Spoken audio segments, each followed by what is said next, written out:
खौफनाक हवेली। चैप्टर 2। वनिता डोली में बैठकर शादी के मंडप की तरफ निकल पड़ती है। विनीता के साथ उसके माता पिता, मामा मामी और सारा परिवार होता है। वनिता के घर वाले बहुत ही धूमधाम से वनिता की शादी की बारात निकालते हैं। बारात भैरव सिंह राजा के हवेली के करीब से निकलती है। उस वक्त राजा भैरव सिंह हवेली में सो रहा होता है। बारात का शोर शराबा सुनकर वो जाग जाता है। हवेली के द्वार पर आकर भैरव सिंह बारात को देखता है। अचानक राजा की नजर डोली में बैठी हुई वनिता पर जाती है। वनिता आज हद से ज्यादा खूबसूरत लग रही थी, जैसे जन्नत की कोई हूर जमीन पर उतर आई हो। उसका हसीन बदन शादी के जोड़े में और भी ज्यादा चमक रहा था। भैरव सिंह राजा वनिता को देखता ही रह गया। वनिता की खूबसूरती राजा को भा गई। वनिता का ऐसा लाजवाब रूप देखकर राजा के अंदर का हवस का शैतान जाग जाता है। भैरव सिंह अपनी हवेली से निकलकर बारात के सामने जा पहुंचता है और वह बारात को रोक देता है। राजा के ऐसे अचानक बारात रोकने से सारे बाराती बहुत डर जाते हैं। वनिता का मामा राजा के करीब जाता है और कहता है, गुस्ताखी माफ सरकार, हमसे कोई गलती हो गई है क्या, जो आपने इस तरह बारात रोक दी है? अगर कोई खता हो गई हो तो सरकार हम गरीबों पर दया करो और हमें माफ कर दो। राजा भैरव सिंह कहता है, तुम लोगों ने बहुत बड़ा अपराध किया है, इसका दंड सभी को मिलेगा। वनिता का मामा कहता है, सरकार क्या अपराध हुआ है हमसे? हमें तो कुछ समझ नहीं आ रहा। राजा भैरव सिंह कहता है, सब पता चल जाएगा क्या अपराध किया है तुम लोगों ने। इस लड़की को कहाँ छुपा के रखा था? इतनी खूबसूरत लड़की को मुझसे दूर रखने की तुम लोगों की हिम्मत कैसे हुई? वनिता का पिता राजा के सामने आते हैं और कहते हैं, सरकार यह मेरी वनिता बेटी है, आज इसकी शादी है, मैं आपसे दया की भीख मांगता, बख्श दीजिए मेरी बेटी की इज्जत को, उसकी जिंदगी बर्बाद मत कीजिए, हमें यहाँ से जाने दीजिए। इतना कहकर वनिता के पिता राजा के पैर पकड़कर गिड़गिड़ा कर रोने लगते हैं और अपनी बेटी की इज्जत आबरू की भीख मांगने लगते हैं। लेकिन राजा भैरव सिंह बहुत ही जालिम बेरहम था, उसको इनकी लाचारी पर कोई भी दया नहीं आती। राजा वनिता के पिता को लात मारकर अपने पैरों से दूर करता है। राजा भैरव सिंह कहता है, मैं इतना भी बेरहम नहीं हूँ जितना आप लोग मुझे समझते हैं। वनिता की शादी से मुझे कोई आपत्ति नहीं है, लेकिन शादी से पहले वनिता को मेरे साथ सुहागरात मनानी होगी, तभी जाकर इसकी शादी हो पाएगी। अब जल्दी से वनिता को मेरे साथ हवेली भेज दो, अब मुझसे रहा नहीं जा रहा। 4 दिन बाद आकर उसे यहाँ से ले जाना, उसके बाद जहाँ चाहो वहाँ इसकी शादी करा देना, मुझे कोई आपत्ति नहीं होगी। राजा की इस बात से सभी बाराती बहुत डर जाते हैं। राजा से मन्नतें मांगने लगते हैं, लेकिन राजा कहाँ किसी की सुनने वाला था। राजा जबरदस्ती वनिता को डोली से उतारकर अपने साथ हवेली ले जाता है। सभी बाराती वहाँ चुपचाप तमाशा देखते रह जाते हैं। राजा के खिलाफ जाने की किसी में हिम्मत नहीं थी, कोई चाहकर भी कुछ नहीं कर सकता। सारे बाराती एक एक कर अपने घर घर लौट जाते हैं। वनिता के माता पिता, मामा मामी कस्बे की तरफ निकल पड़ते हैं, जहाँ अभिजीत अपनी दुल्हन की बेसब्री से राह देख रहा था। वहाँ पहुँचने के बाद सारी हकीकत अभिजीत को बता देते हैं। अभिजीत यह बातें सुनकर गुस्से से पागल हो जाता है। वह कसम खाता है कुछ भी करके वनिता को वापस ले आएगा, उसके लिए चाहे उसे राजा का कत्ल तो क्यों ना करना पड़ जाए।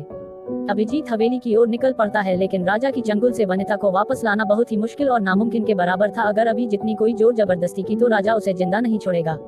फिर भी अभिजीत अपने प्यार की खातिर हवेली पहुंच जाता है। राजा के सामने पहुंचकर वनिता को छोड़ने की मांग करता है, लेकिन राजा उसकी एक नहीं सुनता। गुस्से में आकर अभिजीत राजा को तमाचा मार देता है। अभिजीत की इस हरकत से राजा गुस्से से पागल हो जाता है और बुरी तरीके से उसे मारता है और उससे कहता है, तेरी इस गुस्ताखी की सजा मैं तेरे प्यार को दूंगा। अब वनिता जिंदगी भर इसी हवेली में मेरी रखेल बनकर रहेगी। हर रोज वह मेरी और मेरी सिपाहियों की हवस की शिकार बनेगी और तुम्हें मैं जान से मार दूंगा। इतना कहकर भैरव सिंह शमशीर निकालकर अभिजीत पर वार करता है। अभिजीत खून से लथपथ होकर वहीं जमीन पर गिर जाता है। राजा अपने सिपाहियों को बुलाकर अभिजीत की लाश को गांव की नदी में फेंक देने का हुक्म करता है। सिपाही अभिजीत की लाश को उठाकर नदी में फेंक देते हैं। अभिजीत की मौत की खबर वनिता को लग जाती है। विनीता बहुत ही दुखी होती है, गम के मारे वो चीख चीख कर रोने लगती है। रात हो जाती है। भैरव सिंह राजा वनिता को अपनी कक्ष की ओर ले जाता है। वनिता की आंखों से अब भी आंसू बह रहे होते हैं, वह पूरी तरीके से वह दर्द में डूबी हुई होती है। राजा भैरव सिंह ऐसी हालत में भी रात भर वनिता को अपनी हवस का शिकार बनाता है। सारी रात उसके जिस्म को नोचता है। वनिता पर एक साथ गमों का आसमान टूट जाता है। उसे ये दर्द बर्दाश्त नहीं होता। उसका गम हद से बाहर था। वनिता के दिल में बदले की आग जलने लगती है। वनिता राजा को खत्म करने का इरादा बनाती है। राजा उसके पास ही बिस्तर पर गहरी नींद में सो रहा होता है। वनिता चुपके से उठकर पास ही रखी शमशीर उठाकर राजा पर वार करने लगती है।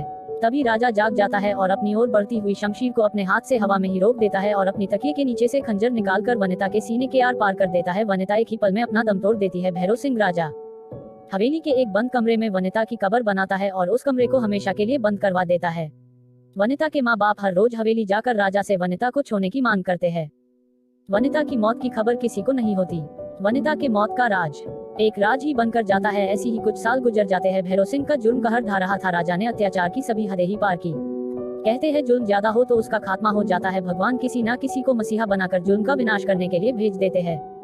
क्या भैरव नगर गाँव के हक में भी भगवान ने कोई मसीहा लिखा है? क्या इसी तरह उन्हें आगे भी जुल्म सहना है?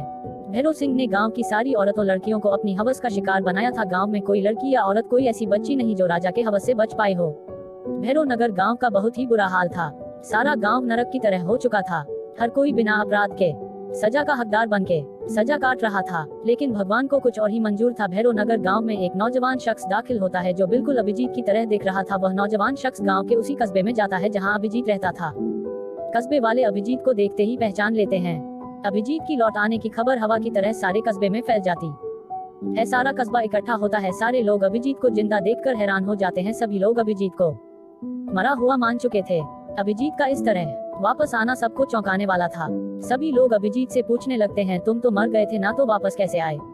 तुम सच में अभिजीत ही हो ना, या उसका कोई हमशक्ल हो? ऐसे हजारों सवाल वहाँ के लोग अभिजीत से पूछ रहे थे। अभिजीत पर सवालों की बारिश हो रही थी। अभिजीत खामोश खड़ा था। वहाँ के हर एक शख्स की आंखों में अभिजीत को सवाल ही सवाल दिख रहे थे।